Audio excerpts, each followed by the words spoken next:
I'm joking. Stop! Stop! Stop! Stop! Stop the break! Stop! Stop!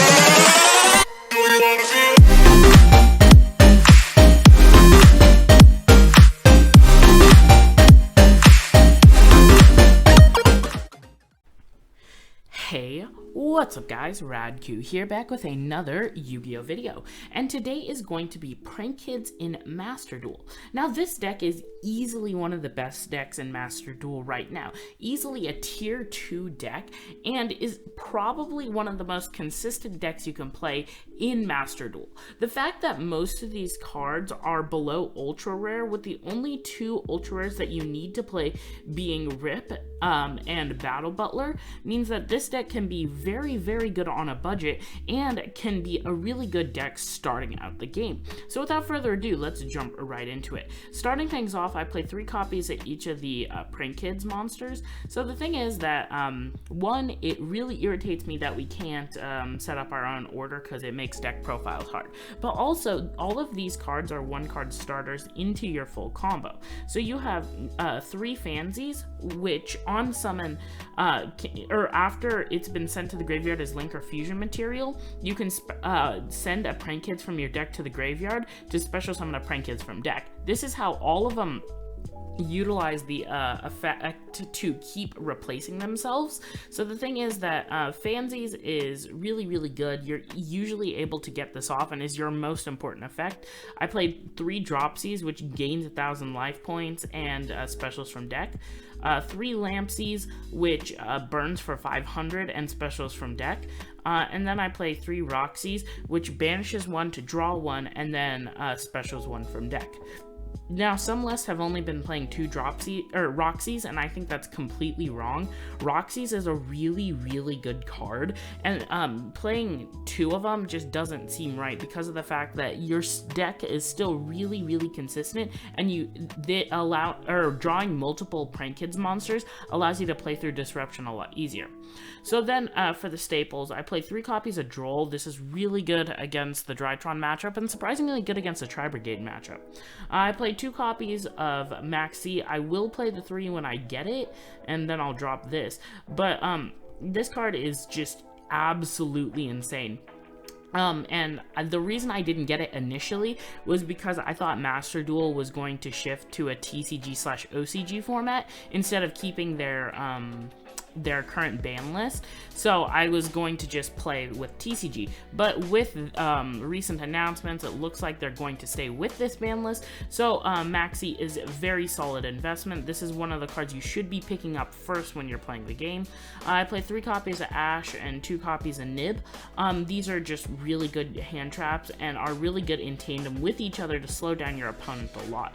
And then I play 2 copies of Raiden the Multi-Dimensional Kaiju. Now this is one of the lowest rarity kaijus with the lowest amount of attack points, but I mainly only play it because of the fact that it can get rid of Towers monsters, which is something that's really hard to do in a best of 1 format. So this makes it a lot easier to do a lot of your plays because of the fact that you can get over big monsters. You can get over Drytron, the Herald monster.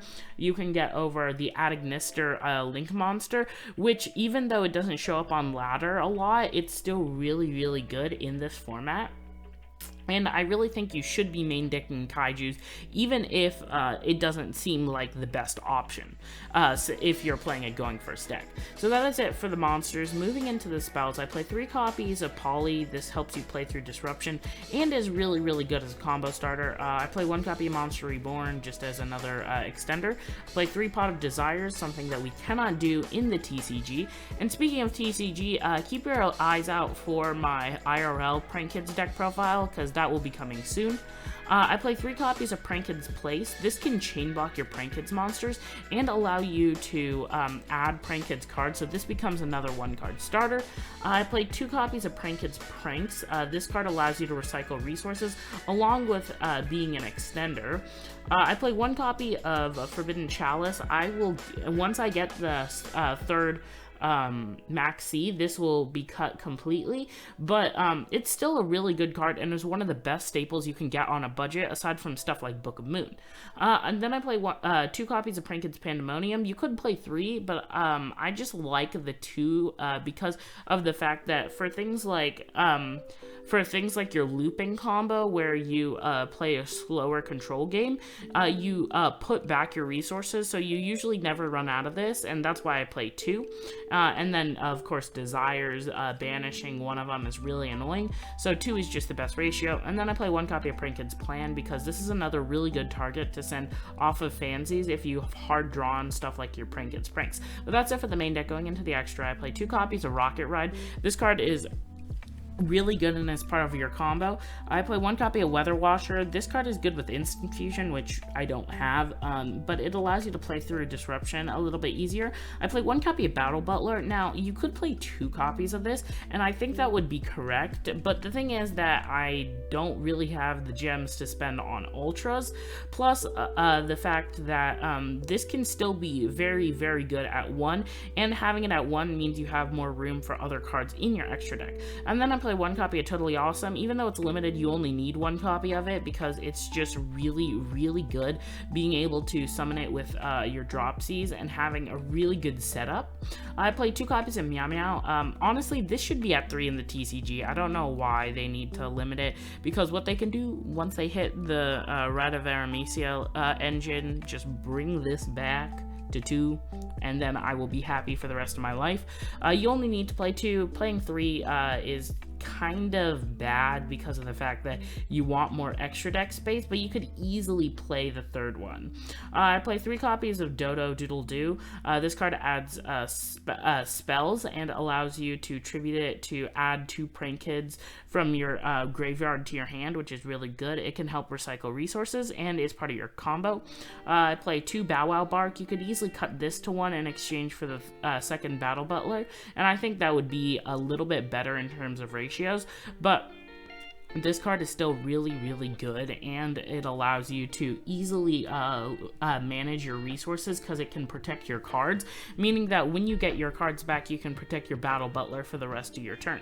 I played 1 copy of Nightmare Unicorn and 1 copy of Access Code for OTKs, and then I play 1 copy of Ripperoarin Roaster because this card is busted. It's basically a quick Raigeki, or Feather Duster, and I really like this card. You should always play 1 because you never know when the situation is going to come up when you need it. But that is it for the deck. Let's go into a replay. So this is a replay against Tri-Brigade. Now, this shows off the main advantages of the deck. So my opponent is on the Zodiac build, which I think is honestly the best build with the bird stuff hit, but in this game, it is definitely a lot better. The bird build is definitely a lot better, but this list is still really good. So one thing I want to mention is that I drolled my opponent when he added off of the Tenki, meaning that I was able to play around a lot of stuff like his Nerval, but he already had the target in hand. So he managed to set up a decent board. He was able to get his Zodiac on the field, which was what I was trying to avoid initially, because I knew he would have to commit to something in order to get resources, but this board still turned out pretty menacing. He went for the Chakanine play in order to allow for better recursion when it came to having access to Dryden. So let's just fast forward through his combo. He summons back the Dryden, uses the Chakanine for a Tiger Modar, uses the effect of Tiger attaching the Whip Tail from Grave, and then he links 3 for his Appaloosa, and then passes on that. So this is where the Kaijus come into play, because I was able to tribute over his Appaloosa, getting rid of one of the biggest threats they had. And I was hoping that this would be able to bait his negate, because I could easily get more resources with Desires, but that was fine, because it ended up working out. So then he continued, or I continued by adding the Dropsies. I used the Desires so that I could dig for something to bait out his and Chalice was just what I needed. I knew he would have to pop drop something. So he used the effect of Trident and popped my pranks. This was kind of annoying, or my place, because this was kind of annoying because I couldn't chain block anymore. But it really wasn't an issue since he didn't have any more disruption. Normal summon the Dropsy is linked for the Meow Meow. Then I let's just fast forward through the combo. Dropsies, summon the Fansies, link for Dodo, then use the effect of Dodo and the effect of Fansies. I already knew he didn't have any disruption, that's why I did the chain links wrong, because I didn't really care. Fansies ditched and then summon the Lampsies, then Dodo will add the fusion. Then I use the fusion spell, fuse the two in order to summon out the Rocket Ride, use the Rocket Ride and the Lampsies to summon the Roxies, and then Rocket Ride's effect tribute to summon back the Dodo and the Lampsies. Then I use the effect of Dodo, tributing it to add back the fusion spell and the plan, because plan can help you OTK a lot easier. Then link the two for Bow Wow, use the effect. I banished the place in hand in order to draw one, which was really good because this gave me better follow-up. Then I activated the pranks, set 2, and passed turn. This was a really good setup because I was able to pull off my full combo and get access to Maxi and a Droll. So I tried to Maxi him on the Desires because I knew his follow-up would not be very good, but he top decked the Ash Blossom, which is fine. I chained the Bow Wow in order to add back the 2 because I was worried that he was going to go for Trident plays. So I added back the Fansies and I added back the Dropsies, and just so that I had better follow-up with double Fansies, but I didn't really need to worry about that since the duel is over this turn. Then I activated Droll just to play around anything that he had. He used it for Borbo. I activated the Pandemonium. He tried to chain Maxi, which would have been fine, but the issue is that I Drolled him this turn, so he couldn't have added cards from the main deck, and he just scooped there.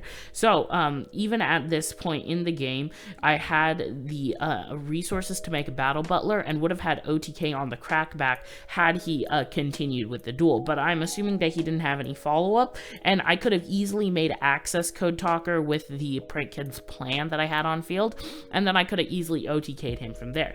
But yeah, pretty much it. Please like, subscribe, share, comment, let me know what you thought, and let me know if there's anything you would change about the list. In terms of playing out the deck, it's really expensive to be grinding out multiple different decks, which is something that I'm trying to do, but the issue is that I can't spend money on the game because I don't really have that kind of money right now. So I am currently sitting at a free to play level where I'm building different decks, and currently I'm having trouble grinding out the rest of it. But the list could easily be changed to fit budget accommodations for everything. But yeah, that's pretty much it, and I'll see you in the next Yu-Gi-Oh video. Peace, guys.